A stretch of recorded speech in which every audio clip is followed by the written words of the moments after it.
we have a no start situation. So let's check it out. What the symptom is, we're gonna go ahead and try to start it here.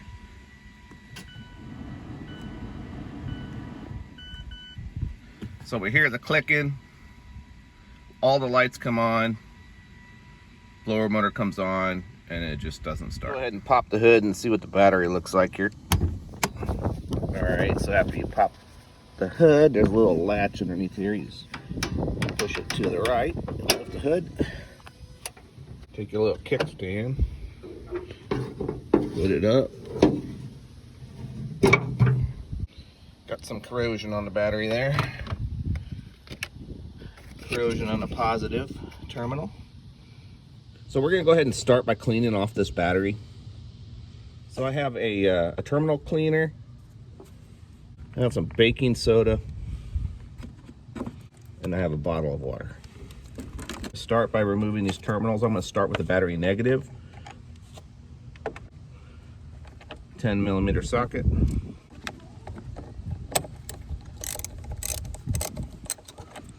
Remove the battery negative terminal.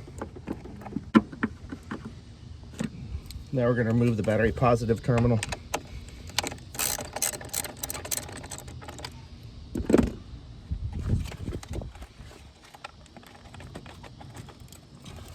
All right, we'll go ahead and take this bracket off too, but no big surprise from me. I've misplaced my 10mm wrench. You can use a 10mm deep well socket, or a wrench, or a crescent wrench like I'm doing here. And let's get this bracket off. All right, you don't have to take the nut all the way off. It's got some J hooks on the bracket, and you just remove it. Take this outer cover out from around the battery and remove it.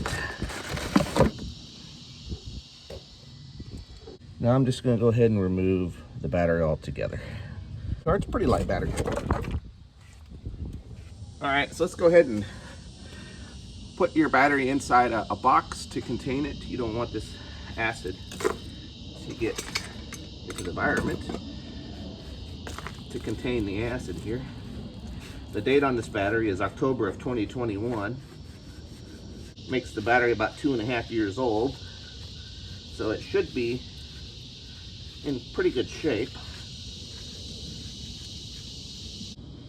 I'm gonna go ahead and sprinkle some baking soda on it here.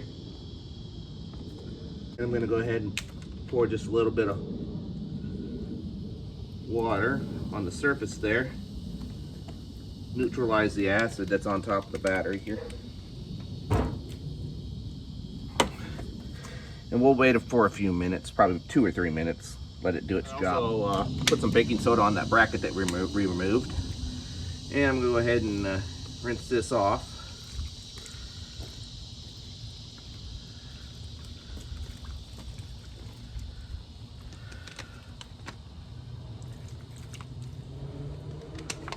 Take our paper towels and we'll wipe the top of the battery off. Take my little terminal cleaner, and on the side here, I'm going to twist it over the top of the terminals here. Get them nice and clean.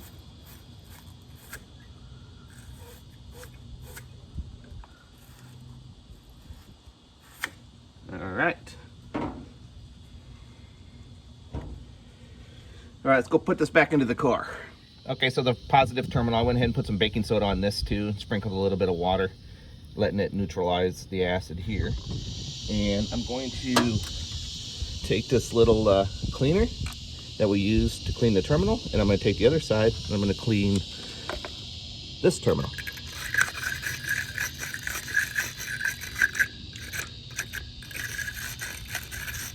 All right, we'll go ahead and put the positive terminal on first. And we will tighten it up. Don't be shy about tightening up. Tighten it up nice and snug. You don't want any movement. We're going to go ahead and clean the negative terminal here.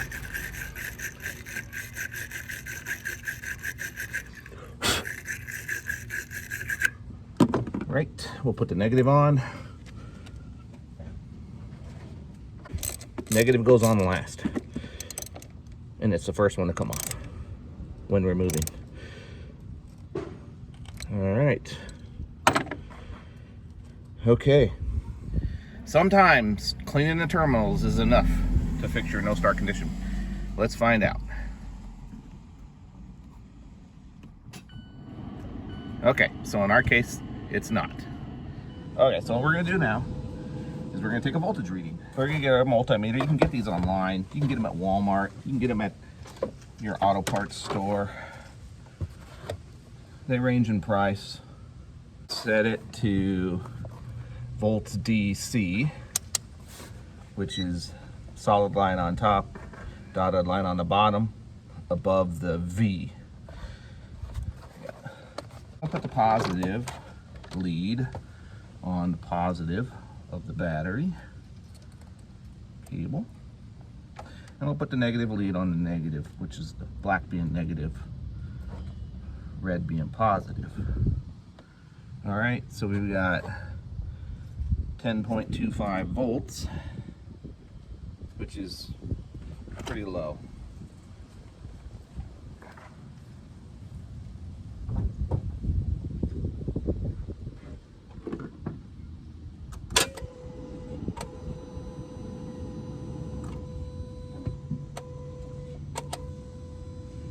So you could see that the voltage dropped below 9 volts, which is not enough to start this vehicle probably. So what we're gonna do, we're gonna jump start it. So today I'm using my Halo jump starter.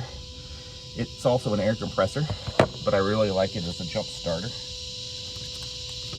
Get your little jump starter cable. You wanna plug it into the end here, like that. And we'll go ahead and clip our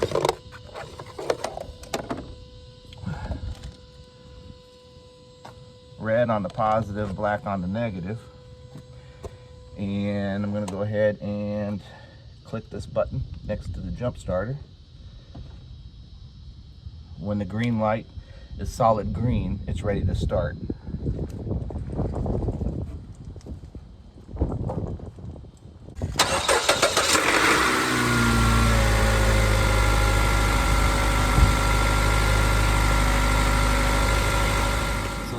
They come in multiple colors. This is not sponsored by anybody, so no sponsors here, just showing you what works well for us. So these things are a lifesaver. This one works pretty well for me. I'll link below the description of this Halo device. Like I said, it inflates your tires, and it also will give you a good jump start. Make sure you keep it charged no matter what device you have. Make sure you keep your jump starter device charged. So we went ahead and jump started it, letting it run here for a second. Now I'm going to put the multimeter back on there, and we're going to see what voltage is there, because there should be enough voltage to start charging the battery. So it should be right around 13 to 14 volts. I want to see that. If I don't see that, then I have an alternator issue, but let's find out. All right, go ahead and remove this.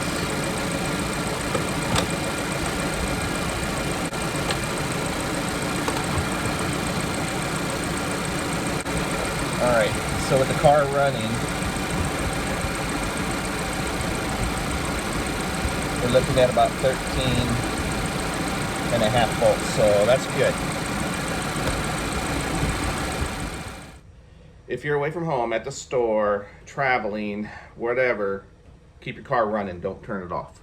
Let your car's charging system keep it charged until you can get home or somewhere to get that battery charged. It's very important, don't turn your car off, otherwise you're gonna have to keep jump starting it. So for me, I'm at home and the car has been sitting for a couple days. Might have been the dirty battery that bled the battery down. Who knows? What I'm gonna do is I'm gonna put a charger on it and I'm gonna let it charge overnight. If I run into any issues beyond that, I will go through these exact steps that I've done to get it started again, and I'll take it to the auto parts store and they can run a test on the battery and the alternator system because sometimes your alternator can be putting out the volts, but it's just not putting out the current that it needs to maintain this battery. But for the most part, from my experience, that hasn't happened too much. It has happened a couple times, but battery's only 2.5 years old, so should be okay, but I very well might have to change the battery. But auto parts stores should be able to tell you if you need a new battery or not. So in my case, I'm just gonna go ahead and charge it overnight.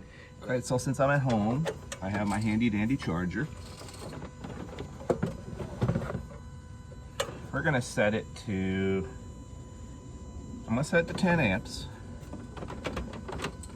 I'm gonna make the red to the positive, black to the negative, and I'm gonna plug it in. Make sure you can hear it humming. Don't worry about my gauge. My gauge is broken. I've had this for many, many, many years, and the gauge is broken, so don't trust it. But I know it still works. All right, so we're just gonna let this sit. One more thing we're gonna do. This particular battery is a flooded battery, which means it has vents. So I'm gonna take a straight slot screwdriver, and I'm going to pop open these vents.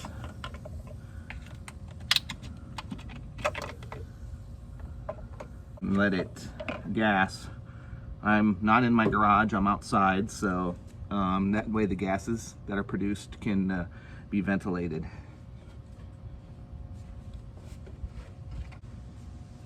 And so I'm gonna let it charge overnight.